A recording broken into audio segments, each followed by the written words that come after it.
Okay, Assalamualaikum warahmatullahi wabarakatuh. InsyaAllah, today we will continue our chapter on chapter 2.4, buoyant force. Okay, apa yang kita akan tengok pada chapter 2.4 is yang pertama, Archimedes principle, second, buoyant force, and the third is perceptibility of floating bodies. Okay, untuk apa yang dikatakan dengan Archimedes principle? Archimedes principle ni dia berkata a body of fluid sama ada dia floating ataupun submerged is buoyant. Okay, for ini timbul up by a force equal to the weight of the fluid displaced. Sama juga body, force dia tu sama dengan weight of fluid displaced. Sama dengan berat fluid yang tersasar. Okay, apa itu buoyant force pula? Buoyant force berkata the upward force of fluid exert on body immersed in it. Okay, buoyant force ni adalah force yang ke atas. Okay, dia punya upward ke atas. Okay, the buoyancy force acting on the body is equal to the weight of the fluid displaced. Okay, sama dengan prinsip Archimedes, buoyant force ni sama juga nilai dia sama dengan berat liquid yang tersasar. Okay, so tengok pada gambar ni. So gambar ni kita bagi a flat plate of uniform thickness in H. Okay, kita ada plate yang tebal dia adalah H. Okay, force daripada atas tu dia yang kena pada plate tu adalah rho F GSA ataupun panggil rho F GV lah. Force pada bawah tu pula rho F GS plus H juga dengan A. Okay, yang ni kenapa tambah H? Sebab nilai ni tebal ni kan H. Okay, buoyant force boleh tulis sebagai FB sama juga dengan F bottom. Okay, buoyant force sebab dia pada bawah. Apa pada bawah. So FB lah, F bottom. Tolak dengan F top. Tolak dengan atas ni. F top ni sama juga dengan rho F GS plus H A minus rho F GS A. Okay, sama dengan rho F GHA sama dengan juga dengan rho F GV lah. Rho F GV ni, rho GV ni ada sebenarnya sama juga nilai dia dengan weight. Weight apa? Weight liquid yang displaced. Okay, boleh ingat tu. Okay, untuk yang floating bodies, the entire weight must be equal to the buoyant force. Okay, semudahnya, secara mudahnya FB sama juga dengan W, which is the weight of the fluid whose volume is equal to the volume of the submerged portion of the floating bodies. So bila awak nak kira FB ni sama juga dengan weight. Weight apa? Weight body yang timbul tu. Okay, body yang timbul. Weight body yang timbul sama juga dengan buoyant force. Okay, FB ni awak boleh tulis sebagai rho F GV sub.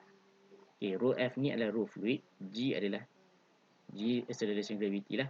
FV sub ni adalah volume of fluid displaced. Okay, volume of fluid displaced. Nilai.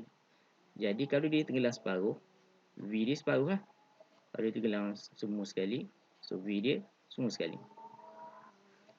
Okay. Okay, so kita tengok sikit contoh.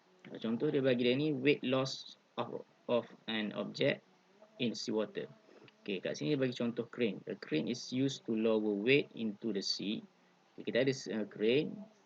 Tujuannya tu apa? Untuk turunkan berat ke dalam laut. Okay, density air laut adalah 1025 kg per meter cubic for an underwater construction project. Determine the tension in the rope. Okay, sekarang dia suruh cari tension FT ni. FT ni tension. Rope to the rectangular 0.4 times 0.4 times 3 meters concrete block. Okay, density concrete block tu adalah 2300 kg per meter cubic. Okay, 1. Jumlah FT. Jumlah FT A, suspend in the air. Okay, sekarang jumlah FT ni pilih suspend in the air. B, apabila submerge completely in the water. Okay, concrete block ni apabila dia suspend in the air, berapa FT dia? Yang soalan nombor 2. Apabila dia tenggelam dalam air, berapa FT dia? Okay, solution dia. Kita tengok sikit solution. Concrete block is lower to the sea in the tension of the ropes determined before and after the block is in water. Okay, soalan dia perangan solution bagi tahu kita kat sini lah. Dia nak tahu FT tu sebelum tenggelam dalam air dan selepas tenggelam dalam air. Okay, assumption kita buat yang pertama adalah the buoyant force is in air is neglectable. Okey lah, confirm lah buoyant force tak ada dalam air. Okey the weight of the rope is neglectable. Okey, so dia neglect dua benda kat sini, buoyant force dengan neglect. Confirm lah sebab memang tak ada buoyant force dalam udara. Okey, yang properties yang dia ada bagi kat kita adalah density untuk air 1025 kg over meter cubic, and for a concrete 2300 kg over meter cubic. Okay, analyze. Okay, consider a free body diagram of a concrete block. So macam-macam mana buat pun, make sure you draw a free body diagram dulu. Okay, free diagram. The force action on the concrete in the air is the weight and the upward force tension. Okay, for force untuk soalan A lah. Soalan A, apabila kita lukis kita punya FDV, FBD, free body diagram. So kita letak dulu force dia, apa yang terlibat, force yang terlibat. So dalam kes ni cuma ada dua force saja yang terlibat, iaitu adalah weight dia dan juga dia punya tension dekat rope ni lah, FT. Sebab apa pun force tak ada? Sebab dia duduk kat udara lagi lah. So ada dua saja. So bila kita tulis salah satu kita ambil plus, katakanlah kita ambil plus. Katakanlah yang kat atas ni plus. So bila awak tulis rumus, FT akan tambah FT akan tolak dengan W sama dengan kosong lah, sebab tak bergerak kat udara ni. Okay, so seterusnya, so kira dulu, tulis dulu rumus dia, FT minus W equal to 0. So kita tahu, kita cari FT ni, so sama dengan W. So kita tahu FT sama dengan W. So macam mana nak cari W? W ni kita dapat melalui rho GV. Rho GV. Okay, rho apa? Rho konkrit. G apa? G acceleration gravity lah. V ni V apa? V konkrit tu. Luah dia banyak mana? Dia punya isi padu dia. Okay, so the volume of the concrete berapa? So dalam kes ni dah kira untuk kita 0.48 meter kubik. So awak saja selesaikan saja, awak akan dapat 10.8 kilo Newton. Okay, and then soalan nombor 2, apabila blok liquid concrete block ni tenggelam dalam air. Okay, so dalam kes ni tadi ada dua force saja kan, weight dan juga FT, tension. Dalam kes ni ada tambah satu lagi, FB. So apa ada FB? Dia tenggelam dalam air. Dia tenggelam dalam air, maka ada FB. So rumus awak akan tambah lagi lah. So tadi kita consider kat atas. So FT tambah dengan FB, tolak W sama dengan kosong.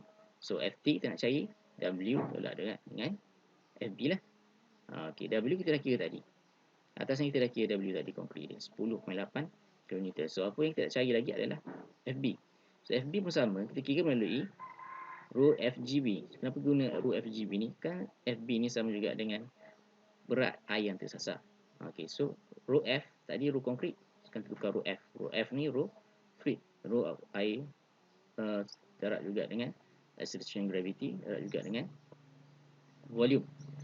So rho seawater dibagi kita 1025 kg per meter cubic times 9.81 meter per second times 0.48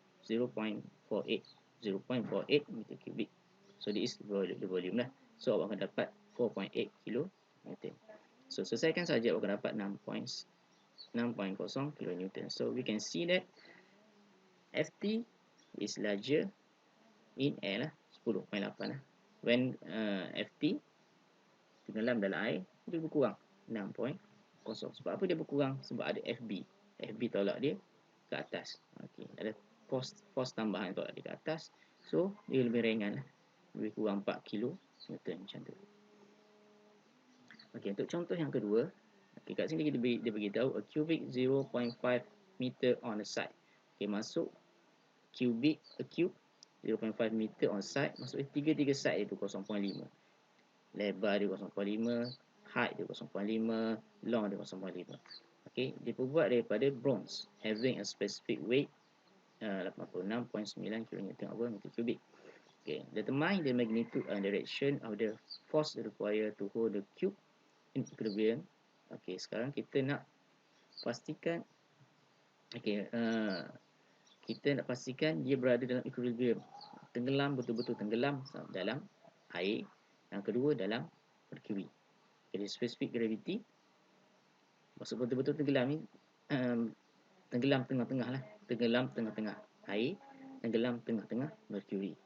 Okey, cari specific gravity cari dia punya force yang diperlukan untuk buat bronze ni tenggelam tengah-tengah air dan bronze ni tenggelam dalam mercury. Okey, dia bagi kat kita specific gravity untuk mercury 13.56. Okey, consider kita selesai yang A dulu, dia tenggelam dalam air. So kita imagine the cube of the bronze submerged in water. Okey, cube ni dia submerged in water. Now kita buat step yang pertama lah. On the assumption that the bronze cube is not stay in equilibrium by itself, some external force is required. Okey, so kita tahu, kita buat assumption lah. Kita buat assumption bahawa dia ni tak akan bronze lah. Bronze boleh bergerak pada air. Awak lepas bronze dalam air, maka akan tenggelam kan. Kita tak boleh nak bagi dia stay tengah-tengah air tu. So maksudnya kita ada force yang lain nak suruh dia duduk tengah-tengah air itulah. Okay, so the objective is to find the magnitude of the force and the direction which is at. Okay, tujuan kita nak cari magnitude dia, jumlah force yang diperlukan dan arah mana force tu bertindak, atas ke ataupun bawah. So set yang kedua, kita tengok sikit, kita buat satu free body diagram.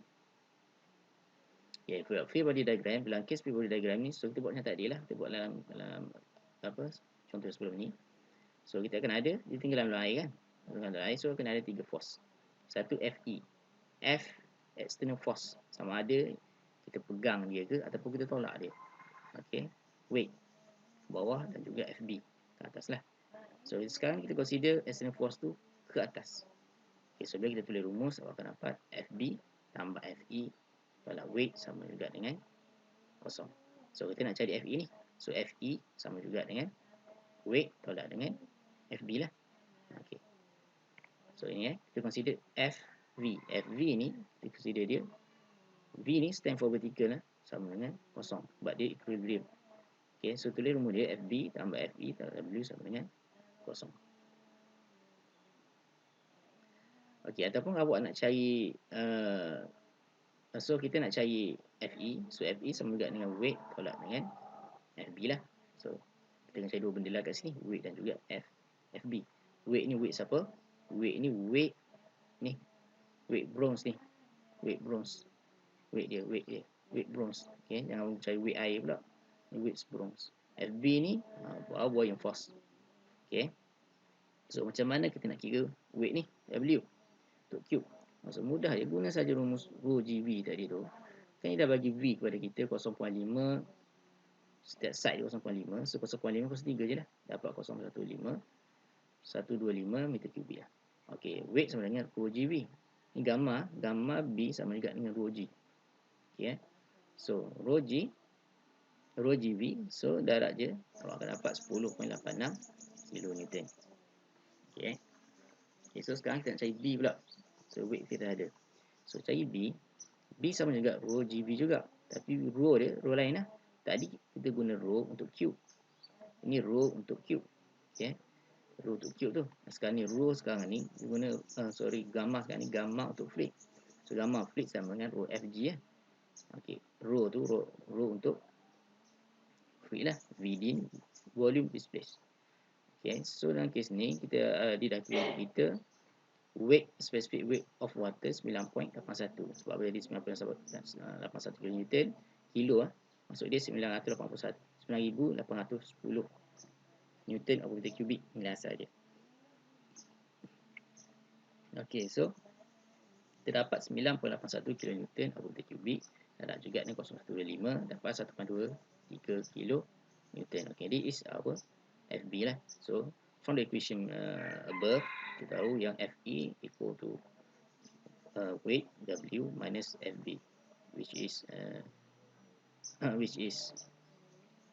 buoyant force. Okay, alright. So 10.86 tolak 12, 1.23 sama dengan 9.63. So bila dia positif, maksud dia assumption kita yang FE tu ke atas tu betul lah. Okay, kalau dapat negatif, maksud assumption awak ke bawah tu salah. Okay, magnitude awak betul, tapi assumption direction dia salah. Okay, bila dia positif, maksud dia assumption kita betul lah. Okay, memang kita perlukan force untuk pegang bronze tu lah, supaya dia equilibrium duduk tengah-tengah air tu. Okay, soalan yang kedua, kita ada bronze yang sama, tapi kita nak tenggelamkan dia ke dalam mercury. Okay, so kita buat benda yang sama pada kita buat sebelum tadi, kita buat FGV. So sekarang dalam kes ni kita buat dua. Awak boleh buat dua assumption. Mana-mana pun tak apa. Okay, so bila tenggelam mercury dalam fluid, so akan ada 3 force, satu weight, satu FB yang pegang dia ke atas, yang tolak dia ke atas, dan juga FE. Okay, FE ni adalah additional force lah. Sama ada kita pegang dia ataupun kita tolak dia, so bagi dia tenggelam. Okay. Alright, so contoh yang pertama yang kat atas ni, rumus yang pertama ni FB tambah FE tolak W90. Ini dalam case kita assume kita pegang FE ke atas. Okay, so nilai FB nilai FE akan dapat W minus FB lah. Okay, untuk yang kedua, kalau kita assume yang FE tu ke bawah, so FB minus FE tolak W sama dengan kosong. So FE sama dengan FB minus dengan W lah. Lain kan, kita dapat jumlah lain. So kita dapat rumus yang berlainan lah, tapi jumlah apa dapat jumlah yang sama juga. Okay, so kita kira dulu sebagai contoh, kita kira yang guna yang rumus yang ni dulu lah. Okay, so W, so kita kira weight sama, kira weight, jadi kita kira 10.86 km, weight sama. Okay, so yang masalah kita pada FB lah. So selesaikan FB dulu. So FB sama juga dengan gamma M. Gamma M ni adalah specific weight untuk mercury. So sama juga dengan rho mg lah. Sorry, rho mg. So rho m tu rho mercury, G solution gravity, tak dengan V. So V ni adalah volume displaced. So kira saja awak akan dapat nilai FB tu sama dengan 16.60. Okay. Okay, alright. So bila awak guna masukkan nilai FB dan juga FB dan juga weight ni 10.86 untuk weight, FB dalam rumus yang kedua-dua tadi ni. Yang ni rumus yang kita assume FE tu ke atas. Yang ni kita assume FE tu yang ke bawah. So awak dapat nilai yang berbeza. Bila kita assume FE tu ke atas, awak dapat nilai jumlah dia minus 5.74 kN. Kenapa minus?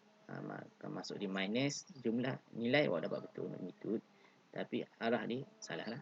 Minus ni masuk di ke bawah. Okay. So sekarang kita assume FE ni ke bawah kan. So awak dapat positif. So positif betul lah. Assumption awak tu betul bahawa FE tu ke bawah. So kita perlukan acceleration force untuk tolak cube tu ke dalam mercury, berbanding kita perlukan force ke atas untuk pegang cube tu supaya tak tenggelam dalam air. Okay. Okay, walaupun awak buat assumption ni salah, tak bermakna jawapan awak salah. Cuma arah sahaja yang salah. Okay. Macam mana kita nak tahu assumption kita betul atau tak? Kita boleh buat penyeraan awal lah. Kita tentukan sahaja nilai kita punya specific weight. Okay. Apabila specific weight kita ni lebih besar daripada liquid, bermaksud dia akan tenggelam lah. Kalau specific weight dia kita lebih kecil daripada liquid tu, bermaksud dia akan timbul. Okay, itu salah assumption yang mudah boleh buat nak tahu sama ada tenggelam ataupun timbul lah. Okay, sekarang kita akan tengok stability of floating bodies. Okay, stability of floating bodies ni, kita bayangkan kita ada kapal lah, kelihatan rentas sebuah kapal. Yang ni kita tengok depan kapal, depan kita ambil kelihatan rentas ke depan ni. Okay, cross section area lah, front of ship lah. Okay, assume yang bawah ni adalah dia punya reference axis. Okay, reference axis. Okay, tengah-tengah dia kita ada center of gravity dia lah. Center of gravity, weight di mana weight bertindak pada center of gravity, CG ni and then kita ada CB. CB ni adalah center of buoyance, dan MC ni adalah meta center. Okay, jarak daripada reference axis ke CB kita panggil YCB. Jarak daripada reference axis ke titik CG kita panggil dia YCG. Jarak daripada MC meta center ke CB kita panggil dia EM. Jarak daripada reference axis pada MC kita panggil dia YMC. Okey. Okey, macam mana kita nak tentukan sama ada floating bodies ni yang body yang timbul ni dia stabil ke tak stabil? Mudah je, melalui YMC. Okey, kalau YMC dia adalah lebih besar daripada YCG. YMC ni lebih besar daripada YCG, maksud dia stabil. Okay, sekali YMC ni lebih kecil daripada YCG. YCG ni. So maksud dia tak stabil lah. Okay, macam mana kita nak kira YMC dan YCG ni? Okay, boleh kira kat sini. Okay. BM. Okay, YMC sama juga dengan YCB tambah dengan BM. Okay, YCB ni, YCB Center of Buoyance. Center of Buoyance bahasanya tengah-tengah lah. Tengah-tengah mana? Okay. Dalam kes ni, bukan tengah-tengah body ni. Sebab yang tenggelamnya separuh. So, center of buoyance ni separuh pada body tu. Okay, separuh ni, separuh pada tu. Tengah-tengah ni. Okay. Ini separuh. Ini dia tengah separuh. Jadi 1/2 daripada total height ni. Lepas tu dia tenggelam lah. So kita nak dapatkan CB dia, bagi 2 lagi. Jadi 1/4 lah. Okay, CB dia. So BM berkira melalui I over VD. I ni apa? I ni adalah initial, smallest moment of initial. Okay, smallest, ingat smallest ni ayat smallest. Smallest. Bila awak nak kira moment dia, pastikan moment dia kecil. Macam tahu dia kecil tak kecil. Macam contoh kita ada, katakanlah petak macam ni, kita punya bentuk petak macam ni. So kita punya moment second initial adalah A B kuasa 3 over 12. Okay, A B kuasa 3 over 12. So A tu B kuasa 3 tu mesti yang jumlah yang kecil. Jumlah yang paling kecil. Katakanlah ini A, ini adalah B. So A ni nilai B tu mesti kecil pada nilai A. Okay, sebab kita nak kosongkan 3 dia. Bila kosongkan 3, kalau A tu besar, ni jumlah initial akan jadi besar lah. Kita ambil jumlah yang kecil, kita juga kosongkan 3. Itu cara macam nak kira smallest initial moment lah. Alright, kembali balik kepada BM. So BM bagi I smallest initial moment bagi dengan VD. So VD ni adalah space volume. Okay, space volume maksud dia yang ni, yang tenggelam ni. Okay, volume yang tenggelam. Jangan ambil volume semua pula. Volume yang tenggelam sahaja. Okay, so kira YMC equal to YCB tambah juga dengan BM. Kalau nilai BM, nilai YMC ni awak lebih dapat lebih besar daripada YCG, maksud dia stabil. Kalau YMC dia awak dapat lebih kecil pada YCG, maksud dia tak stabil. Okay, mudah je nak kira stability of floating bodies. Okay. So untuk homework, okay, jawab semua soalan yang diberikan. So submit by hari inilah. Sebab soalan ni saya bagi sikit je. So by hari ini before 11:30 PM. Okay, soalan yang pertama, soalan ni, soalan question 1. Ni pasal cylinder block. Okay, cylinder block yang float. Cylinder block float in seawater. Okay, determine the cylinder, determine the diameter and height of the cylinder. Sorry, the diameter of the height of the cylinder yang ni. Okay, so yang pertama dia suruh cari hook block. Yang kedua dia suruh cari dia punya F untuk bagi dia tenggelam. Kayu ni tenggelam, timbul. So nak bagi tenggelam, tolak lah. So boleh tengok contoh yang saya bagi kat sebelum ni macam mana. Bukan sama je. Okey, terima kasih.